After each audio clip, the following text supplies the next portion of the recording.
Welcome to the next session. I'm Nicholas Shaxson.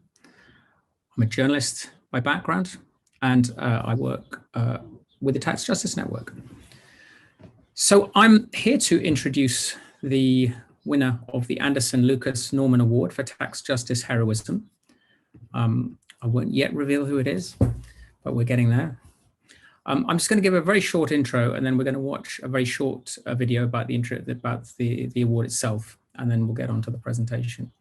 So I just wanted to say a little bit about from a kind of personal message. I actually started my career as a journalist in the oil-producing countries in West Africa, from Angola up to Nigeria. I lived in Angola for some time during the civil war there.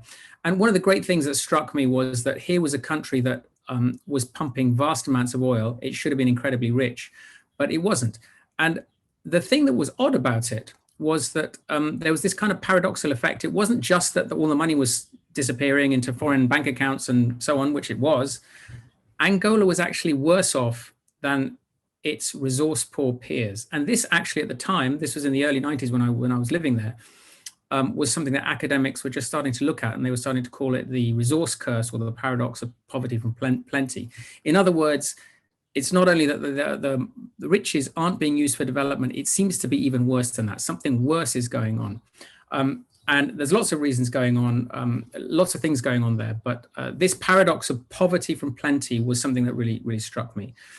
And one part of it is that the money insulates the elites from the anger of everybody else. It also corrupts the elites because it gives them a tool to provide patronage. All the money coming down, they allocate it downwards in exchange for political support. And that is a terribly sort of damaging way to run a country. And there are lots of other reasons. But what happened after I had a conversation after I left working on these countries and started looking at tax havens, and I was instantly captivated by this story. And I went to visit Jersey early. So I wrote a book called Treasure Islands about tax havens, came out a bit over 10 years ago. And in my research for that, I went to visit Jersey, the small island, the British tax haven of Jersey, that I'd never been to before. And I was struck that on my visit, I went with John Christensen and a couple of other people. We were followed by somebody, and this seemed very odd. But I started investigating the politics and talking to people in the political system and people that I would call dissidents, people who disagree with how things are. This was a tax haven, loads and loads of money coming in and swirling through this tax haven. And I came away, and my friends were asking me, what's Jersey like when you're investigating? And I said, it's kind of a cross between Bournemouth, the English seaside town of Bournemouth, and Equatorial Guinea, the oil-producing country that I had been studying. It's this really weird place where the politics was totally corrupted and absolutely bizarre, nothing like anything I was familiar with in a Western democracy. And so I wrote this book, and while I was doing this, we started discussing a phenomenon with John Christensen of the Tax Justice Network, the main founder of the Tax Justice Network, where we started thinking that when you have a financial sector on an island that grows too big and too powerful, it can have a lot of similar effects to what happens in oil-producing countries.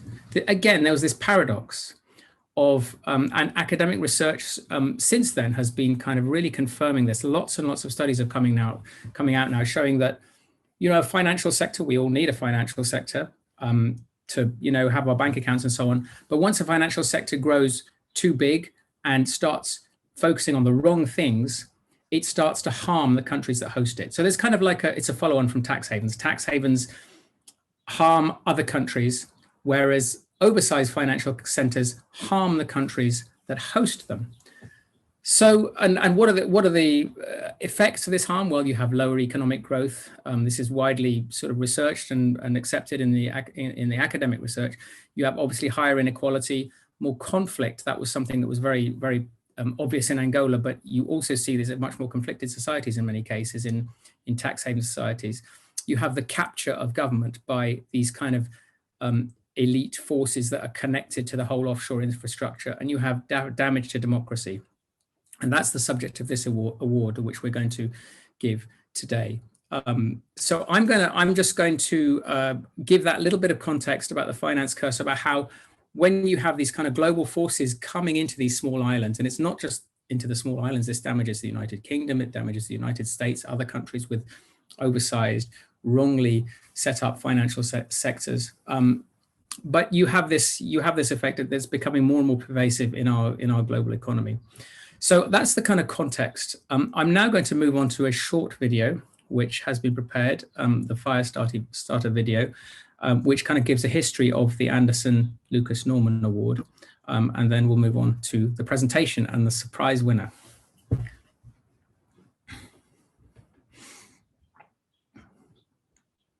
I love Jersey, and I love the beauty and the, but there's the other side. Whatever you thought, it wasn't a very good idea to say it very loudly. So there was that feeling of sort of secrecy.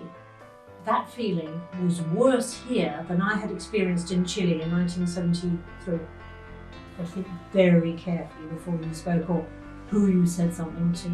My name's Jean Anderson. I'm from London originally, and I've been in Jersey since 1999. I'm Pat Lucas. I was born here in 1945. If you see a lack of compassion, you try to fill the gap yourself. A lot of our islands have been ruined. It seemed to be even more money than before. But only for some, you understand, not for all. Why is it that these people earning ridiculous amounts and people who are really struggling, teachers, nurses, other people really struggling and trying to say, this isn't right. They don't like that sort of thing here. Any protest of that sort, they just don't like it. You've got to toe the line and then you're okay.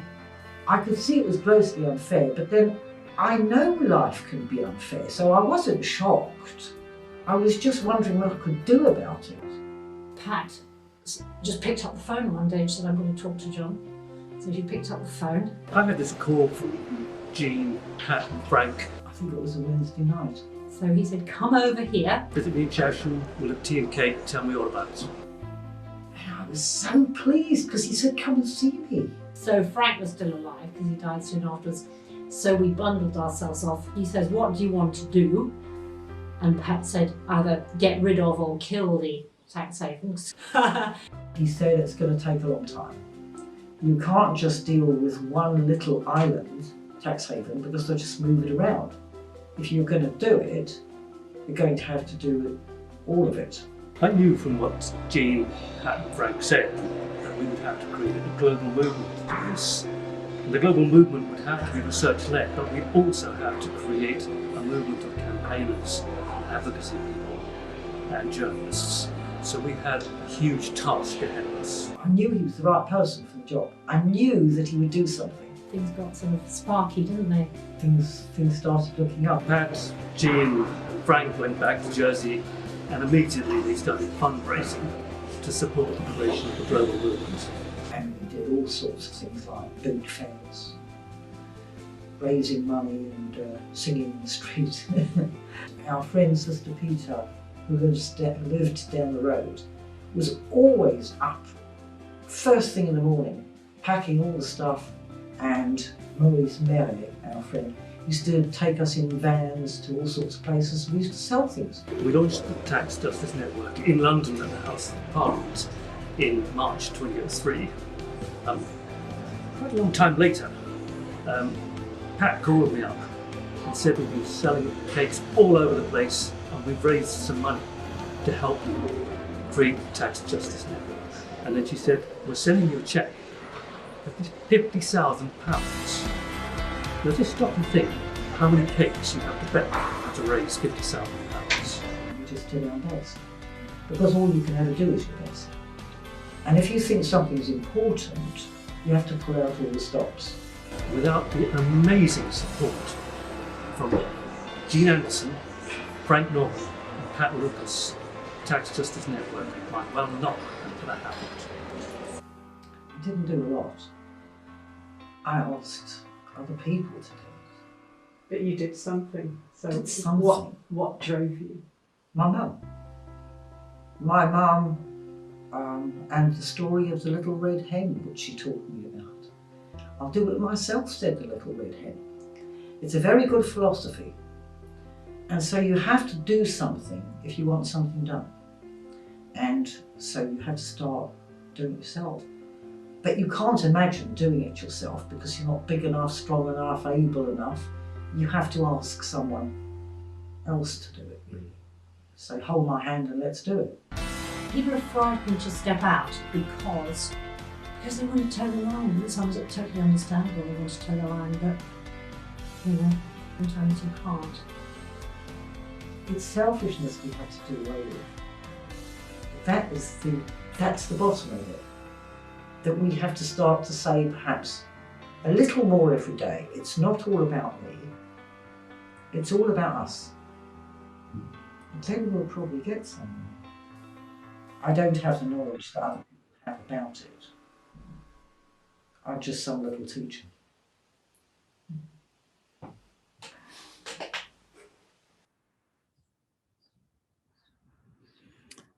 Thanks. So that's the origin of this award. This is an award that is named after people who showed great bravery. It takes great bravery just to do something like that, to start speaking out and raising money to oppose the consensus, to oppose the enormous wall of money that exists in these places, to oppose the incredible power structures that, especially on small islands, it's really, really difficult because everybody knows everybody else. You can be, I spoke to someone in Liechtenstein once whose own sister would cross the street rather than bump into her because she had spoken out against the consensus. So just doing these simple things is really, really takes bravery. So this award is going to somebody who exhibited extraordinary bravery. Daphne Caruana Galicia in the island of Malta. I'm humbled by how much courage it took. She has been fighting against a corrupt oligarchy there, had been fighting against a corrupt oligarchy there for many years. And unfortunately, she paid with her life. She was blown up in a car bomb, I think, as everybody on this call probably knows. So I'm going to hand over now the award. I don't have a physical award. There's going to be an award in the post. I was asking, how do you give an award over Zoom? And it's just words. So I'm handing over this award to the family of Daphne Caruana Galicia. And here we have Paul joining us to accept the award. And so we're going to have a short video now about Daphne and her life. And then I will invite Paul to give a short talk after that. So handing over to the video.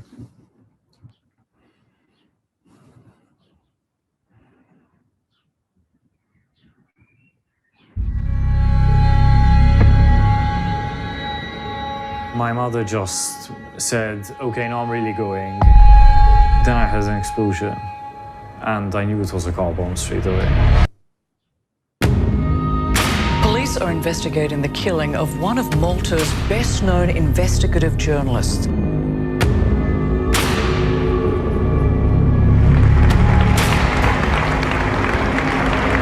She represented the voice of truth in Malta. It was our first source of information. She was working on corruption at the highest levels of government.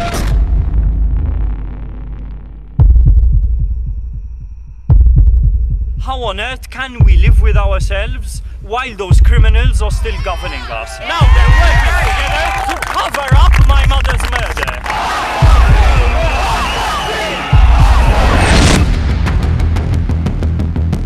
This is a body of material that she left behind. This is very much in the spirit of the whole project of carrying on that investigation. That's the report. Are you going to take action? Police have now arrested one of the country's most prominent businessmen in connection to the case. Jürgen Fennick, who's accused of being the mastermind in the murder, was going to be charged. But apparently he's naming names to bring the whole house down. Prime Minister, is it now time for you to step back?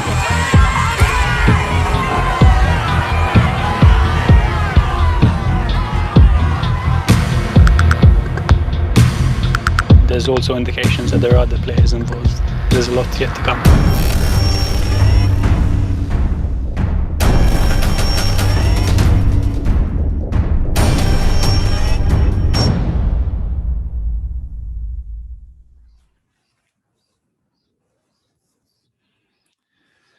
So without further ado, I symbolically hand over the award to Paul, and with my congratulations and my great respect to you, your whole family. And I invite you to just say a few words and give you a few minutes to speak. So thanks. Over to you, Paul.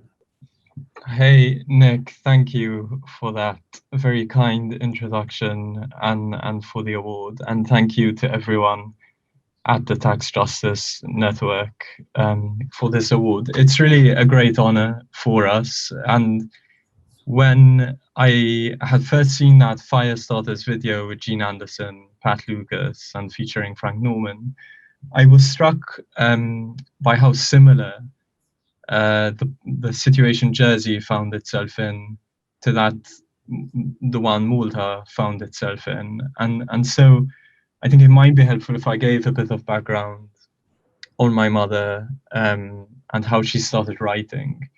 So she became a journalist right at the end of the 80s, and Malta had just started emerging from this period of real deprivation, a lot of state ownership of most economic sectors. And so there was this hope at the time that economic liberalization, in particular of the financial sector, would lead to growth, which would in turn lead to democratic reform and good governance. And for a time, it looked like that was happening. So my mother was writing about the changes we saw in Malta, the fast growth, the average income was rising. By 2004, we had joined the European Union, and it was this kind of moment where we thought, here at last, we are a democratic, independent nation.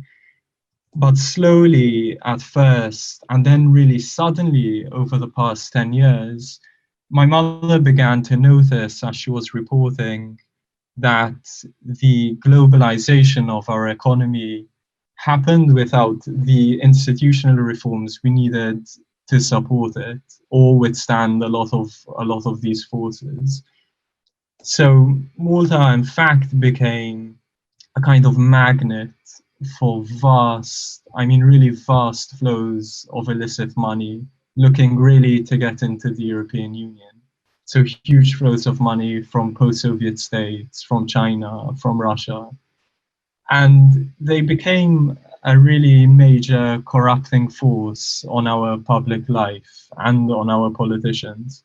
So they attracted, the wrong people into politics in Malta, who became like the gatekeepers of these flows of money. And they attracted the wrong people to those politicians in the country. So like you said, Nick, this kind of oligarchy formed. And it was about this group that my mother really, with a laser-like focus, began reporting on from 2013 onwards. And then it kind of, in the months immediately preceding her death, she had already painted this picture of a state that was totally captured by this oligarchy. So a financial sector, a police force, an anti-money laundering agency, parts of the judiciary, all working to protect the interests of this oligarchy. And again, like you said, in small island states, it's even more difficult to speak up because everyone knows each other, everyone has an interest, everyone has a stake. And she became like this lone voice, speaking up against the corruption she saw every day, until ultimately she was murdered in October 2017. And the murder itself was so dramatic and so horrific. It says something about this oligarchy, how tight they thought their grip on the country was, that they could do something like that on a Monday afternoon, car bomb Malta's most famous journalist. And, in the years since her murder, my family has been campaigning against that oligarchy and against the interests that kept it in place. And it's taken us a long time to get to where we are, but I think we're at this moment where we're slowly picking apart a lot of these issues, and we're at least bringing them into public view where they're finally being exposed. And so to bring it back to the award, again, it's a real honor for us, and not only because it pays tribute to my mother and her work, but it shows, or it makes clear, that what's happening in a lot of places like Malta, like Jersey, is a major, if not the defining issue of our time. So thank you very much. Thank you, Paul. I must say I was, I feel quite emotional about this, having spent, many years looking into this, and it really does, exactly as you say, go right to the heart of something of financial globalization, I think is what it is. How financial globalization intersects with countries and creates these transnational oligarchies that have immense power, immense money, and when they sort of touch down in these places and their power is felt there. Now, one of the things that you mentioned the European Union. I wanted to ask you, to what extent has the European Union been a help? Has its institutions, its politicians, its people been helpful in the post-Daphne era in, helping hold people to account? And to what extent has there been, has it been a useful organization? It's a good question.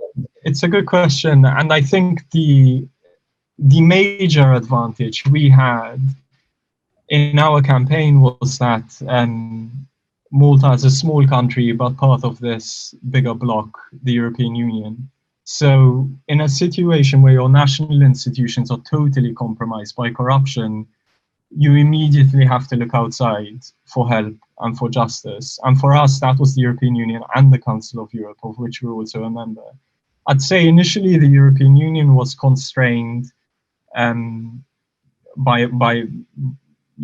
what laws it was able to use at the time. A lot of them have changed. So, we saw this week there are plans for a pan-European Union anti-money laundering agency. So that was a major problem, that historically the European Union relied on member states' own anti-money laundering agencies, which was absurd if you think about it, because you can have one like Malta's, which is the back door into the whole union. The moment illicit money comes into Malta, it can go on to France or Germany or wherever else. So things are changing. I'd say the European Parliament was extremely helpful in applying pressure on the Maltese government. And in particular, Vera Jourova, our Justice Commissioner, who took real action.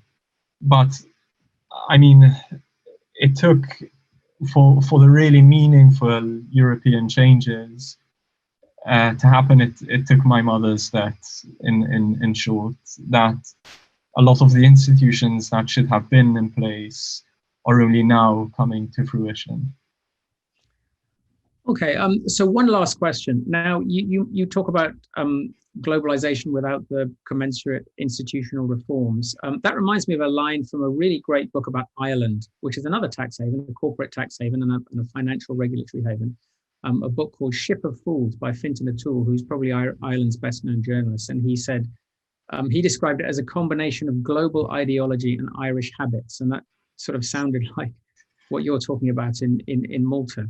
Now, one of the interesting things about Ireland is there's this kind of story that most people in Ireland believe, and it's been a kind of meme around the world. Ireland has been the kind of poster child for the sort of two main things that Ireland has done. One is cut its corporate tax rates and created all sorts of loopholes, but also financial deregulation, absolute laxity of unwillingness to police, to monitor, to regulate huge financial flows coming in through Ireland, and that goes hand in hand with the corruption and just the sort of tolerance of anything goes. Now, the story has been, so Ireland had this enormous growth spurt, and the story has been that it was these corporate tax cuts and it was this deregulation that brought all the money in and made all the Irish people rich. But we had a look at the data, and that, a lot of this flow is coming into Ireland doesn't touch the sides. It's just kind of paper accounting profits. And if you look at the correct measure or the best measure of whether this stuff helped, which is gross national income per capita as a share of the European average, because there were periods when lots of other countries were growing. So if you look at how Ireland has done relative to other countries on the measure per capita of the stuff that actually does touch the sides, so not GDP, but GNP, you get a really interesting graph. And so Ireland started trying to be a corporate tax haven in 1956. And it started introducing all these corporate tax haven things. Since then, 10% tax rate, 0% tax rate. And that graph absolutely flatlines from 1956. So this graph of Irish prosperity as a share of the European average. It flatlines until 1992, 1993, and then suddenly goes through the roof. And that's the Celtic tiger then. What happened then, obviously, is the question. What happened then is Ireland joined the European single market, and multinationals from around the world were able to use Ireland as an English-speaking friendly platform to sell into a massive market of hundreds of millions of people. And so, the story that people believe that, all this nasty stuff, this tax haven stuff made the Irish rich, doesn't look like it's true at all. I was wondering does this resonate for you in Malta? Do people say that all this sort of financial deregulation in the financial sector is the goose that lays the golden egg? And does it make sense? What do you think of that? So the picture is really similar.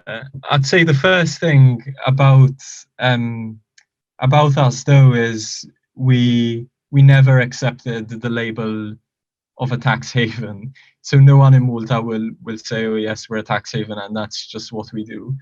I think it started quite early. So our effective corporate tax rate on foreign companies based in Malta is extremely low, around 5%. And that was one of these early attempts at attracting economic activity to Malta around the time, again, when my mother started writing. But like Ireland, from what you described, things really, really took off when we joined the European Union and then the Eurozone.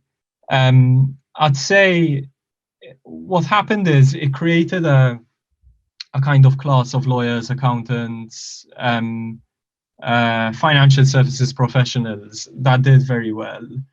And there has been, Malta is really governed by either of two very powerful political parties. And both political parties have, for ages, ever since this economic strategy began, an understanding that whatever they do, they don't attack, criticize, or risk any harm to the financial sector, which has been a major issue when it comes to reforming it and cleaning it up. I think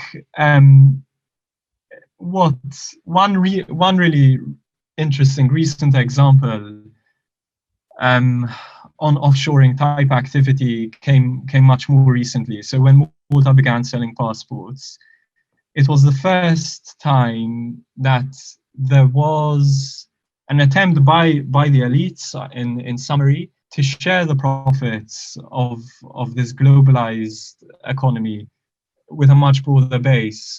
So for example, if an oligarch wants to buy a Maltese passport, they also have to buy a small Maltese house or flat or whatever. They have to use Maltese professionals to sort out their paperwork. And so when my mother came to report on this passport sales scheme, the reaction was, why are you doing this? This is so good for it's money for jam, right? You sell literally a part. What's the cost of producing a passport? It's nothing. You print it and sell it for close to €1 million.